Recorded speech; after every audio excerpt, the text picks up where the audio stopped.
നമസ്കാരം, ഞാൻ ലക്ഷ്മി കാണത്ത്. ഇംഗ്ലീഷിലൊരു ചൊല്ലുണ്ട്, ചിലർക്ക് ചിലരെ ചില കാലത്തേക്ക് പറ്റിക്കാനാകും, എല്ലാവർക്കും എല്ലാവരെയും എല്ലാ കാലത്തേക്കും പറ്റിക്കാനാവില്ല.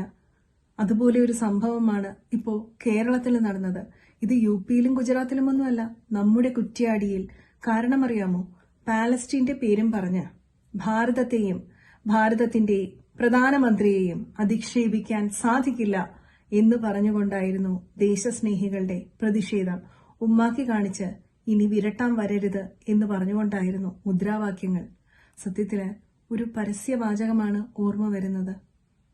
എല്ലാവർക്കും വിവരം വെച്ചു പോയി ദേശസ്നേഹം എല്ലാവരിലും ഉണർന്നു കഴിഞ്ഞു.